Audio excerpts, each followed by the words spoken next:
Vous souhaitez économiser votre argent mais vous ne savez pas comment faire? Cela tombe bien car dans cette vidéo vous allez découvrir des astuces pour économiser.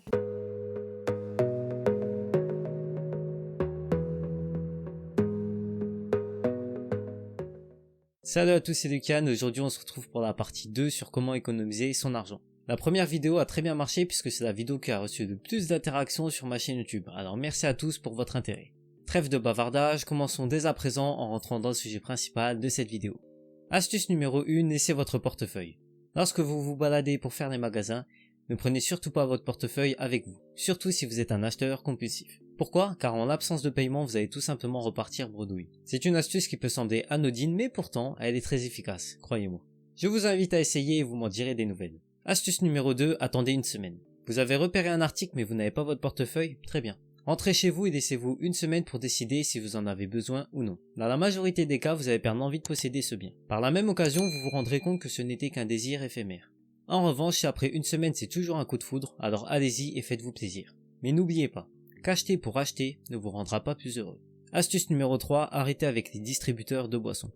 Alors que ce soit du thé, du café ou autre, c'est le processus d'acheter sur place qui vous amène à payer plus cher qu'en temps normal. Par exemple, Tony consomme sur son lieu de travail 2 cafés par jour au distributeur. Le café est affiché à un prix de 25 centimes l'unité, soit 50 centimes par jour. À raison de 5 jours par semaine pour 47 semaines de travail, Tony dépense 117,50 € juste pour du café. Pourtant, cela est évitable en prenant juste quelques minutes le matin, en préparant son café dans une thermos qui fera l'affaire pour la journée. Au final, en passant par le distributeur de boissons, vous effectuez une dépense qui aurait pu être évitée. Astuce numéro 4, cessez avec la nourriture facile. Nous vivons dans un monde où les plats préparés sont de plus en plus nombreux. Si c'est le cas, c'est tout simplement parce que la société a la flemme de faire à manger. Les entreprises commercialisant des plats préparés l'ont très bien compris et n'hésitent pas à tirer sur les prix de vente. Une étude de l'Établissement national des produits de l'agriculture et de la mer démontre qu'un ménage français en 2017 dépense environ 116 € sur l'année pour des plats préparés. Avec également l'observatoire CTDM qui indique dans son étude qu'un Français en 2019 dépense en moyenne 101 € par mois pour les restaurants et la livraison de repas à domicile. Sur une année, cela revient tout de même à 1328 €. Pourtant ce résultat, bien que conséquent, s'avère être en réalité assez faible. Car il présente des données de 2017 et 2019, ce qui n'est pas représentatif par rapport à 2023 avec l'explosion des livraisons de repas à domicile et des plats préparés en grande surface. De ce fait, il faut s'attendre à un résultat encore plus élevé. Astuce numéro 5, optez pour le meal prep. Pour éviter le type de consommation précédemment abordé, il faut un peu de préparation.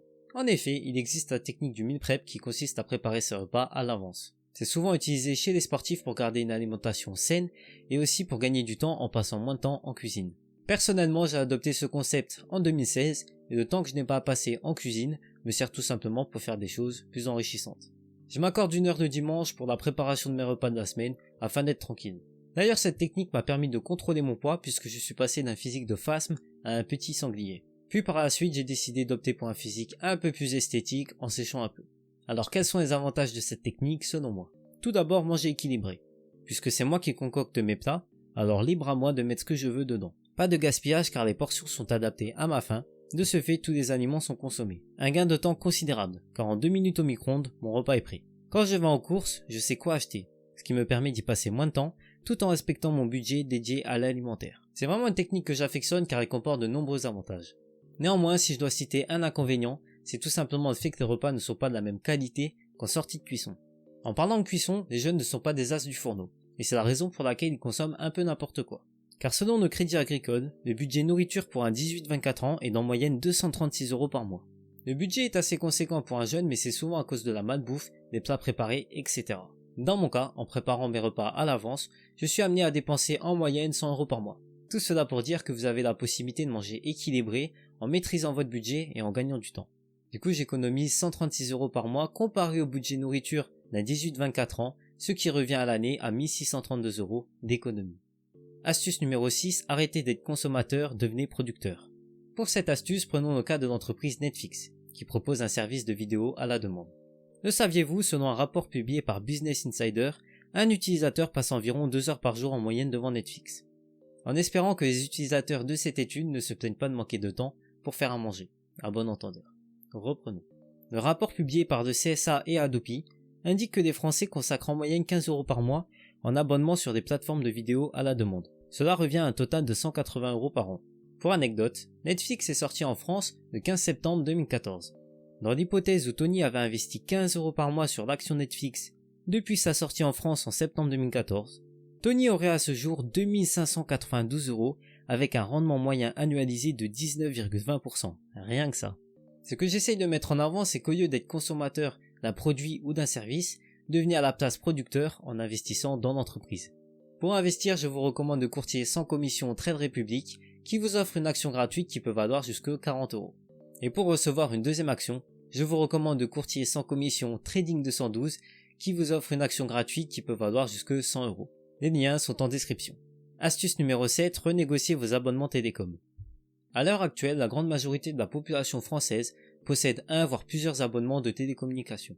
Mais combien d'argent dépensons-nous réellement pour bénéficier de ces services? Alors d'après l'ARCEP dans son Observatoire du marché des communications électroniques, publié au 4e trimestre 2021, les frais télécom des foyers français se répartissent alors comme suit.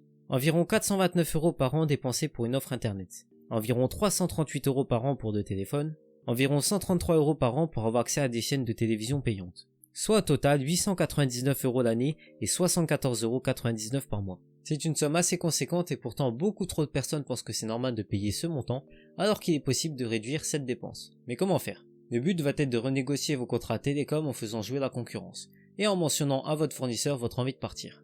Pour cela, il va falloir appeler le service résiliation de votre fournisseur et non le service client. Pourquoi? Car le service résiliation est tout simplement le dernier service qui a un impact sur vous pour vous garder en tant que client. De ce fait, ce service sera en mesure de vous proposer des offres attractives.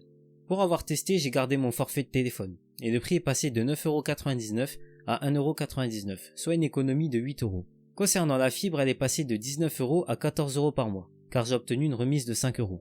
Soit une économie totale de 13 € par mois, donnant une économie de 156 € l'année pour avoir consacré une heure de mon temps. Au final, ma dépense annuelle en télécom est de 23,88 € pour le forfait mobile et de 168 € pour la fibre, soit un total de 191,88 € par an. En comparaison avec les données de l'ARCEP, je réalise une économie annuelle de 707 €.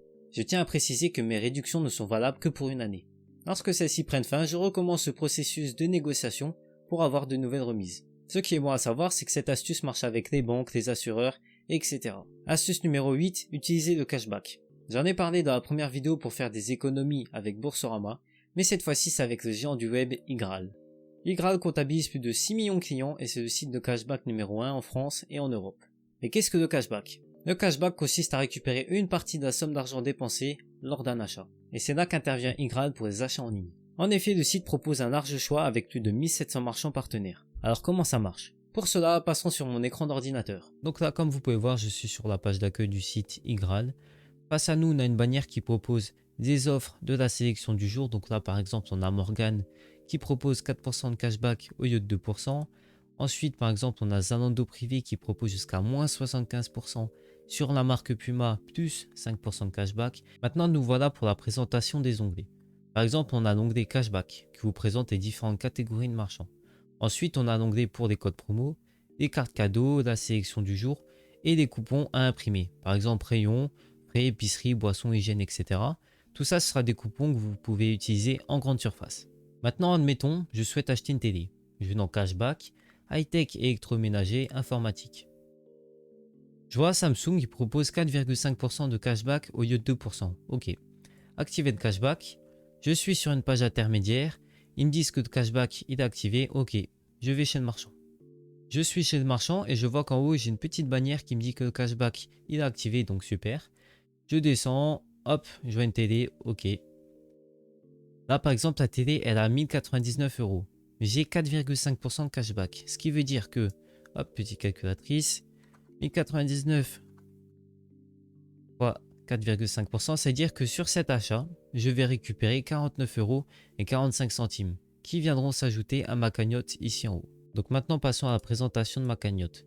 Donc actuellement, mes gains s'élèvent à 30,30 € qui se décompose par 24,30 € de cashback validé et de 6 € de cashback en attente. Du coup, pourquoi mes 6 € sont en attente? Tout simplement car la validation des gains cashback est effectuée par le marchand. Ce qui veut dire que lorsque vous passez commande, vous bénéficiez d'un droit de rétractation. Ce droit de rétractation vous permet de retourner un produit. Si vous retournez, votre cashback est refusé. Mais passé ce délai, Le marchand va dire à Ygrad, ok, c'est validé, le client n'a pas utilisé son droit, du coup je vous valide que la commande s'est bien passée. Et du coup Ygrad va valider derrière le cashback et après du coup les 6 € vont passer ici. Du coup depuis mon inscription j'ai récupéré 95,98 € grâce au cashback. Du coup c'est bien sympa de récupérer du cashback, mais comment on fait pour récupérer cet argent? Alors pour cela il faut avoir minimum 20 € de cashback. Ensuite vous pouvez demander un paiement par virement PayPal, virement bancaire, chèque cadeau ou avoir un repas offert. Dans mon cas voici l'historique de mes virements. Donc j'ai déjà reçu 24,87 € et 46,81 €. Par préférence, je préfère le virement bancaire. Alors si vous souhaitez bénéficier des services Ygrad, je vous laisse un lien en description et lors de votre inscription, vous pouvez bénéficier de 3 € de bienvenue. Ensuite, il existe également Ygrad Market pour vos courses en supermarché. Ce service vous permet de gagner du cashback chez toutes les enseignes de supermarché, magasins, drive et livraison à domicile. Selon les données constatées chez leurs partenaires en 2018, vous pouvez économiser en moyenne 47 € par semaine, ce qui n'est pas négligeable. Cela revient tout de même à 2444 € d'économie par an sur vos courses. Je vous invite fortement à essayer Ygrad car c'est vraiment un très bon moyen pour récupérer son argent sur ses achats. A savoir, vous pouvez bénéficier d'une prime de bienvenue de 3 € en passant par le lien en description. Maintenant, passons au résultat de toutes ces astuces. 117,50 € d'économie en préparant soi-même son café. 1328 € d'économie en évitant les restos et les plats préparés. 1632 € d'économie en ayant un budget alimentaire. 180 € d'économie en cessant des vidéos à la demande. 707 € d'économie en renégociant ses frais télécom. 95 € d'économie avec Ygrad. 2444 € d'économie sur vos courses avec Ygrad Market. Pour un total de 6503,50 €. Ces économies sont facilement réalisables et avec très peu d'efforts. Maintenant que vous avez connaissance de ces astuces, à vous de bien gérer. Si vous avez des questions, n'hésitez pas à me les poser en commentaire. N'hésitez pas à checker la description pour accéder aux liens que je mets à disposition. Pour m'encourager, n'oubliez pas de liker cette vidéo et si vous souhaitez mieux gérer vos dépenses et faire fructifier votre argent, abonnez-vous. N'oubliez pas d'activer la cloche des notifications pour ne rater aucune de mes prochaines vidéos. Cette vidéo touche à sa fin, je vous souhaite la paix et le meilleur dans votre vie. Ciao!